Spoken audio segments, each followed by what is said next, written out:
Welcome to Killer Women with your host, bestselling author Danielle Girard. And now, Danielle's next killer woman. Hello, and welcome to Killer Women Podcast, a proud member of the Authors on the Air global network with more than 4 million listeners. I am your host, suspense author Danielle Girard, and my guest today is a dear friend, Kerry Schafer, aka Kerry Ann King, is the Amazon charts and Washington Post bestselling author of 13 novels. An incorrigible genre hopper, Kerry has written fantasy, paranormal mystery, and book club fiction. Known for her lyrical writing and memorable characters, Kerry weaves deep emotional insights, humor, and often a touch of magic into all of her tales. Her most recent writing ventures is an amateur sleuth novel, Party Planning Can Be Murder, which is releasing this month. In addition to writing, Kerry co-hosts the One Happy Thing podcast with best-selling authors Jennifer Moorman and Maddie Dawson, and runs Author Genie, where she provides virtual assistance services to fellow authors. Kerry lives in a small town in northeastern Washington with her real-life Viking and a crew of neurotic rescue animals, 2 dogs and 3 cats, whose famous pastime is interrupting her writing. Welcome, Kerry. Thank you. It's so exciting to be here. Oh, look at me. It's so funny. I know. I was going to say maybe with it's like you're now it's upside down. There we go. Your bio was in the middle of my screen, so I could not see that I was holding it backwards and upside down. So here we go. Look at this fabulous cover. If you are not watching us and only listening, you will miss the fact that I was holding the book completely upside down and backwards. But if you're watching, you caught that. And here is Party Planning Can Be Murder, which is super fun. Kerry, I laughed out loud. Anyway, tell our listeners and readers about Party Planning Can Be Murder, and we'll talk more. Okay, so Party Planning Can Be Murder is the story of a small town party planner named Addie, who is going about her life when somebody from her past reappears. He's a rock star now. She knew him in high school and he's dying, but you know what? He has a request. He wants a party, and he wants an after-death party such as the small town of Fox Valley has never seen. Like, we're talking glamour, glitz, all the paparazzi, the whole deal. Addie tries to say no, but he's very pushy, especially because he's actually also pushing for other things like helping him die. He's planning on taking himself out using the Right to Die Act, and he has a date set and everything. Addie says no, hard no, but then he turns up dead before his scheduled date, so she can then not leave it alone. She has a pretty good idea that he was so set on this that somebody must have helped him along, and she is determined to not only find out who did it, but throw the party of a lifetime in the process. Super fun. I love the very first scene of the book is at her grandmother's funeral, and she's there in like a yellow polka dot dress because her grandmother has like made a super special request also to have a party, which of course her mother and aunt have blatantly disregarded. And it's funny, Kerry. I don't think I've read your humor like this before, which was it was really, really fun. And Addie's hilarious. Of course, she's the sort of ugly stepchild to her very sort of perfect twin brother. And it were so many wonderful parts of that her crazy family and all these surrounding elements. So tell us, you really kind of have written everything. Where did the seed for this story come from? I just it probably goes a long way back. I have a lot of funerals in my history, and I also have a very dark and twisted sense of humor. So I've been known to laugh at them. One of the triggers for this story went all the way back to when my grandfather died. He was a very irascible gentleman. And he had very specific ideas, and he was not very happy with the family religion. And my aunts and my mother and my uncle proceeded to throw him a very Christian church funeral. And knowing how he felt about that, my cousin and I were sitting in the back and we were just laughing. We're talking to each other, whispering, "You're not supposed to talk at a funeral." But we're like, you can just see him up in heaven pounding his cane on the floor and going, "What are them damn people up to now?" So that was in the back of my head. And also the yellow polka dot dress. This is a story from my life, from one of a very, very difficult funeral. The most difficult funeral of my life was when my husband died quite a long time ago now. But he was in a rock band and they were playing at the church. Now I showed up and the leader of the band had come to get set up with sound equipment and everybody. He was wearing a yellow tank top and a pair of cut off jeans. And I was so pleased to see this because it was such a dark day and everybody was all sober and crying and in their dark clothes. And I hugged him and I thanked him so much for wearing that. And he proceeded to do the whole day at the funeral in these clothes. And then later confessed to me that he had been planning to change into a suit, which he actually had available for that. But because I had made that comment, he, for me, actually wore those clothes all day. And so that kind of inspired Addie's dress. Well, I like that I mean, there is something interesting about the idea of people should be able to request kind of what they want their final send off to be. And then there's the other side of it, which, as Addie's mother and aunt, point out, it really is for the people left behind. But yeah, it seems like a bummer to have a funeral. Like, why not have a party? I mean, unless you really went way too early. And like in the case of her grandmother, who was like, what, 90 or something, it seemed like she'd had a really fabulously long life, and that would be a good reason for a party. So, so how does your process work, Kerry? Like, are you a right seat of the pants kind of gal? Are you how do you work? I totally a pantser who has learned to do some plotting to make sure that things work. But for example, the idea for this story came to me, and really all I had at the beginning was I want to do a book about somebody who plans funerals for dead people. I want it to be a mystery, and then the title came to me for this one, which wasn't this title, by the way. It was Party of One initially, because I was like, I'm being all sort of metaphysical. When you die, it's a party. You're the only one who can cross. All that stuff. Yeah. But not really very good for explaining what the book is about when you're trying to market. So, well, I love the title. And then I usually have characters. Actually, you know what? Kara Ruda came up with that title. She doesn't even know she did this, really. I had sent something to them when I first started writing, and she said, I like the title Party Planning Can Be Murder. And I was like, yeah, I like that too. So I just went with it. I love that. Okay, so you're kind of you're a pantser plotter. So do you feel like you sort of like you start to write and then you're like, okay, now I need to sort of figure out how this will happen? Is it different for every book? Tell us more.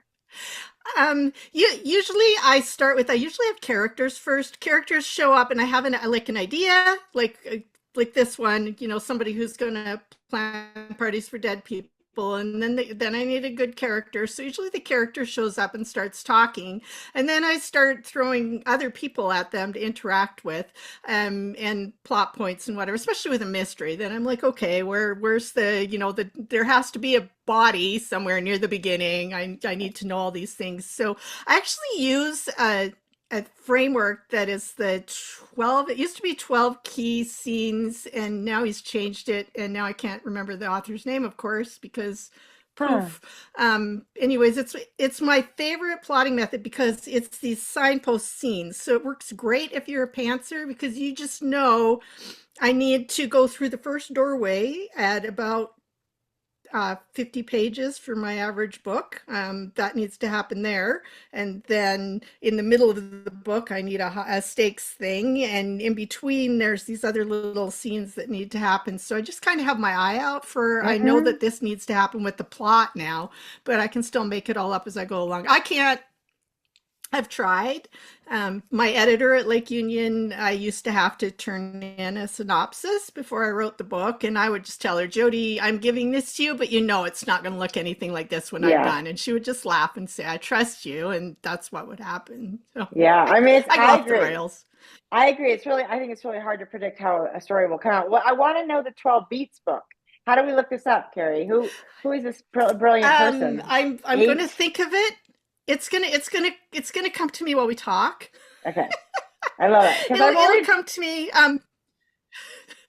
We have a lot of. I feel like we have a lot of listeners who are in the process of writing, books. Maybe they're not published at all. Maybe they've, this is their first book. Maybe it's not. So I always think these kinds of conversations about how it's done, because obviously also we both acknowledge there's a million ways to do it. I don't think any two authors probably do it the same way, but it's always helpful to hear, to hear how that works. I actually just read a book called From Where We Dream by Robert Ellen or something Butler, and he was fabulous, and I was a book I'd never heard of, and it also talked about not at all about how to structure anything, but I feel like any writer book I read offers me one little thing that I'm like, oh wow, that isn't the way I've ever thought of it, which is also why I love to talk to other authors, because I don't know this 12-beat book, but maybe I need it. So you do. Everybody needs it. And this is really bothering me that my brain is doing this to me right now, because this was a lifesaver for me. I credit this guy. Sorry. Is he the cat guy? No, it's not the cat guy. I can look it up while we talk real quick. Okay, yeah. Let's look it up if you don't mind. Let's look it up. Well, we did take a little break to find the book, and we decided that our combined old adult brains could not. But once we figure out what it is, we will absolutely add it to the comments and posts around this episode, because I think any writing books are always useful to at least sneak a peek at. So, okay, so we were talking a little bit about you sort of pants until you get, but you're always working towards these goalposts, as you will, and I've heard that for sure. Right. I don't actually know exactly how I do it, because I'm not nearly as organized about it, which is deeply uncomfortable, of course.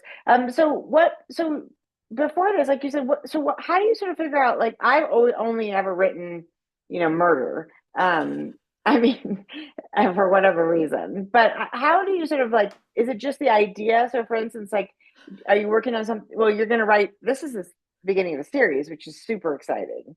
So you're probably hard at work already on the next book in the series. Yeah. The next one is actually called a Party to Die For, and it's about half written. That's so exciting. So when you're, how does it work to sort of because I always feel like when you're thinking about murder, if that's your sort of genre, I'm always figuring out okay, what's the darkest sort of situation that that I can think of, and how is it for you? How do ideas happen in general? I mean, obviously not for the next book, because we know that's on the back of this one, but other ideas. The murder ideas, they come from everywhere. My brain, I know you know this, you do this too. My brain is always when I was working at the clinic as a nurse, a doc would be in a room with a patient for too long, and I'd be like, wonder if somebody killed somebody. If they did it, how would they do it? And then I'm having ideas all the time. It's like, wow, this icicle is really super sharp. You could probably kill somebody with that, and then it would melt. And then, how could you poison somebody? How would you, my brain always does this. And how which is pretty fun. Yeah. For sure. Go ahead. I was going to say, so how is it different when you're writing? Because of course, murder, these kinds of books are so, in my mind, sort of plot centric, right? It's sort of in my mind they sort of have momentum of their own, because you're always dealing with who did it, or if there's more threat coming and all that stuff. But when you're writing something that's different, is the process different because it's not murder? A little bit different, but not that much. I think I started with plot-centric books. So my first book that I ever queried was a thriller, and then I wrote fantasy, and then I wrote a paranormal mystery, and only then did I do the women's fiction books. So I really made a point of making those be plot driven as well. So although there's a lot of psychological stuff and a lot of character development in them, I still was pretty focused on looking at a plot. I like a good plot. I don't like books that don't have that. And I've always been a fan of mystery. So it's the best. And you are. I think I've always put it in. And always had mystery, even in the women's fiction. Yeah, pretty much. Most of them. There are a couple that didn't, but especially the last two, other people's things and then probably yours. I was getting tired. I was getting tired of writing dark family secrets and, how many funerals do you really want to write about? Although I guess I still started this book with a funeral, which is funny because my Viking once said to me, it's like, every book you've written as Carrie Ann King, I think starts with a funeral. There was a point there where I needed to make a shift. But I wanted to get back to writing the mystery. It's so much fun, and I love writing character interactions, and I love doing the thing where characters have secrets from each other and they're having conversation. Writing those conversations where not everything comes out in the open on the table, those are really fun to do. Yes. So like my narrator had to do some special work on some of my scenes from this book because I have these wonderful scenes where they meet at the coffee shop, and there's three of them, Britt and Vic and Addie, who meet regularly. And then of course, then other people come into this. And so there's some scenes where there's like 5 people all sitting around the coffee shop having these conversations. And Teresa Backen, the most fabulous narrator in the world, she was telling me, these are really fun, but I have to work at them. To distinguish them. Well, and it's interesting. So let's talk about that, because I know, obviously you work with different publishers, but you're doing these on your own, which I've done as well, and is increasingly popular. And so talk about the challenges, because obviously there's the distribution, but there's all these things in place now. So who does you have obviously beta readers that that help you along the way, but do you have an editor? So take us through the steps, because I think it's also useful to hear kind of how much is involved when you do it by yourself. Yeah, there's a lot involved when you do it by yourself. I have over the years put together a pretty extensive network, which was really helpful. When I did my first indie book, which was the 3rd book I published, it was the 3rd book in my fantasy trilogy. It's one of those wonderful things. Penguin Random published 2 books in my fantasy trilogy and then decided not to publish the 3rd. So that was me trying to go indie before I knew anything about anything, really. So this is a completely different animal. I decided to see how much fun I could have publishing a book. That was my goal. When I decided to do this, I said, you know what? I'm going to go ahead and stop shopping this to publishers. I'm just going to go indie. How much fun can I have? And I keep writing that in a book on a regular basis to remind myself, how much fun can this be? So I started what I call the dream team. And I put together a team of people that I knew would be fun to work with, not just the best that I know, but also the most fun people to work with, because I just wanted to have a great time. So I was able to use my beloved editor that I had at Lake Union, Jody Warshaw, because she had left Lake Union a while ago and is now indie. She is absolutely the best. I adore her. So I got a developmental edit consult from her, and then I found somebody I didn't know that was really fun to work with to do a copy edit for me. And then I solicited Dream Team early readers because I didn't want to pay for another copy editor or proofreader.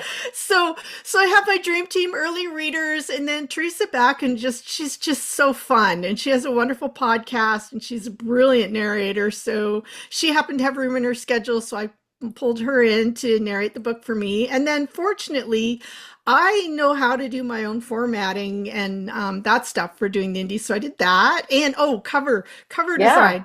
We pulled in a very long-suffering, patient, fun cover designer. Denise Burt came in to do the cover because I invited input from the Dream Team on all of these cover designs. And so poor Denise was having opinions coming in from everybody.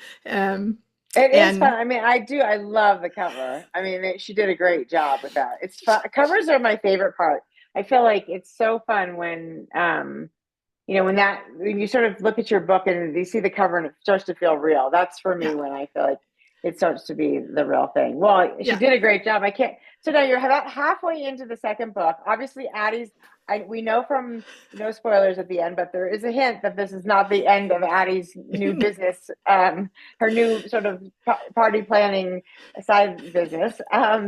So how's that? I mean, what can we expect from this next book?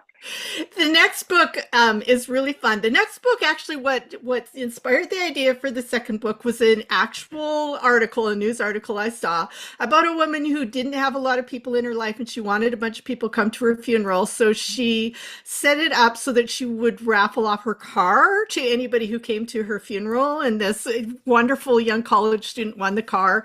I read this article and I was like, oh, that's really cool. What can I do with that? So we changed it up to be the house.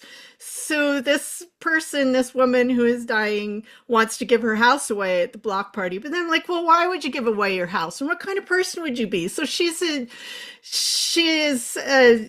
agoraphobic, has not been out her doors in like 20 years, wants to, have something where the whole neighborhood will come in. The real twist to that, and I can tell you this is not a spoiler, is, well, maybe it is. No, it's not. The real twist to this is she's not really sick, but a psychic told her that she's going to die. So this is all I can tell you now about that book. That's so fun. I love that. So in this case, the party planner is actually still alive at the party. Yeah. So, at least as far as we know. Okay, that's all we need to know, right? As far as we know. I love it. Well, that is super fun. I love that, Kerry. And Kerry is also, for those of you out there who are, authors, she produces this show. So all the times when my voice isn't very good, Kerry's trying to adjust it to make me, like when I was in Mexico and trying to record or whenever I do things that make her life harder. And of course, all the stuff behind the scenes with Killer Women and a bunch of other things that, like my newsletter, which I keep promising her. We're going to do a newsletter. Yes. And Kerry's on top of it. So if you're out there with, as an author and you need help, Kerry is a genius. So I don't know how you manage it all, Kerry. Do you have a day job and a Viking and a host of animals and then another job with writing. So how do you structure your life? That's a really good question. I'm forever trying to find an answer. So, just like today, for example, I had a plan. I had all the things I was going to do. And then somewhere along the line, we realized that there was a document that the Viking is sure he gave to me. I'm not quite so sure that he did. And I ended up spending 2 hours looking through my filing system trying to find something. So, things happen. Yeah. The animals really are special needs. I'm not kidding about that. We have a cat that was feral when we got him, like 100% feral. We accidentally let him loose thinking he was just a stray that would calm down. So he was in the house and feral, and the dogs are neurotic. One of the ones that we adopted from Mexico, by the way, which is interesting. Fitz is still scared of the Viking like a year after we got him. I'm the only one who can let him in and out of the house or walk or anything. So there's those things. I know. Meanwhile, like, here's my little guy. He's just half asleep. Oh, he's so cute. He's definitely, he's really not neurotic. Everyone's like, why is your dog so mellow? Look at him. He looks like he could fall asleep right there. He does. No, mine are not mellow. Mine are far from mellow. So I'm always forever trying to balance everything. Really, honestly. Yeah. My life philosophy is that I want it to be fun. I spent a lot of years doing work that was really hard and emotionally draining. And when I stepped away from that, I was like, okay, if I'm going to do this, it needs to be fun. So I only work with people who are fun, and note to those authors. If you're going to try to hire Kerry, doesn't mean you have to be organized or all that smart all the time, but you have to be fun. That's fair. Yeah. So there's that, and writing. I'm still trying to figure that out right now. I wrote at 4 or 5 o'clock in the morning for years, so long that I still wake up at 4.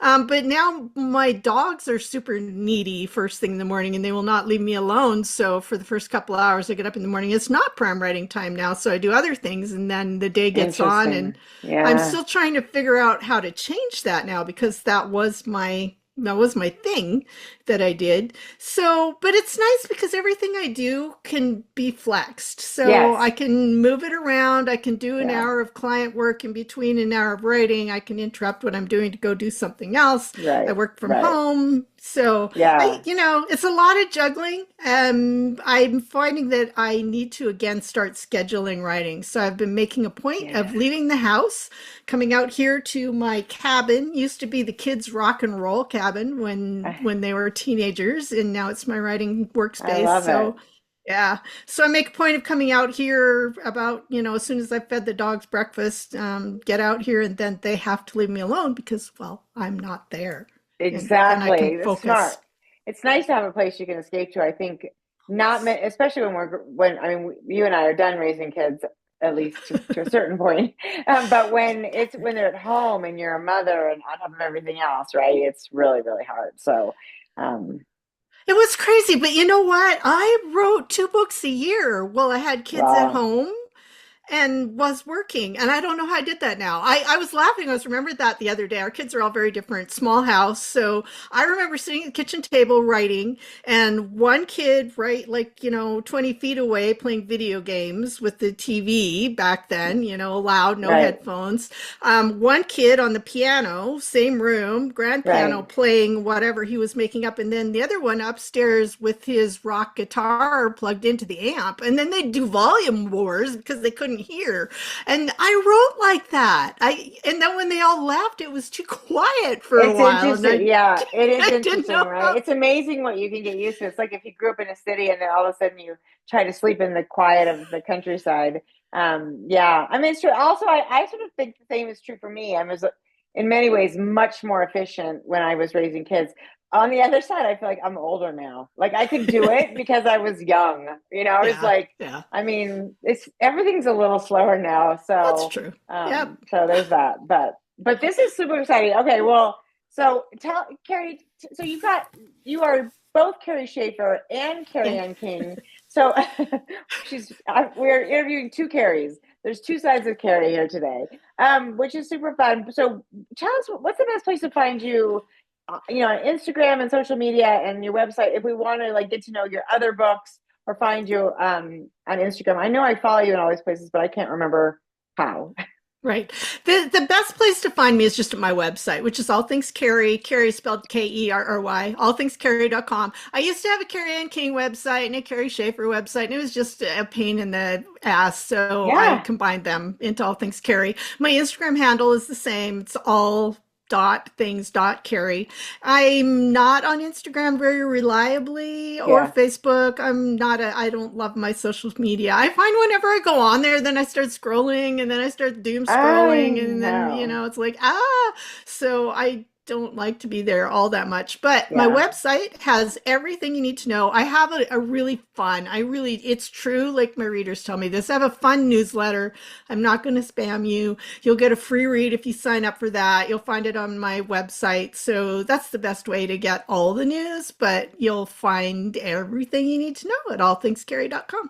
It's true. Every time I get a Kerry newsletter, I think, oh yeah, I'm going to do a newsletter, and then 6 more I weeks know. pass or whatever, and I'm like, I oh know. shoot, I'm not good at that. But I obviously, Kerry, you are brilliant at that, among other things, and she does keep me in shape. So anything I'm really getting accomplished in the world, other than maybe my books, is largely because of Kerry. So it was so fun to get to celebrate your new Yeah. series and your new book. Tell us again when the book is out. Party Planning Can Be It's Murder. March 18th. March 18th. So actually we're going live with this on the 15th. So that is 3 days from now, which means you still have time to go and grab your copy, have it delivered on your doorstep or to your Kindle the moment it is released. So right. Oh, one thing. yeah. I just started an online store where you can buy direct from me. So if you actually want a signed paperback copy, you can get it there. You'll find the link on my website. Amazing. What a great idea. Only you can keep track of that kind of thing. I'm like, this way beyond me. So everybody, thank you so much for joining us today with Kerry, all things Kerry, KERRY.com, with her new book and the beginning of a series, Party Planning Can Be Murder. And we will see you next time. Bye. Bye.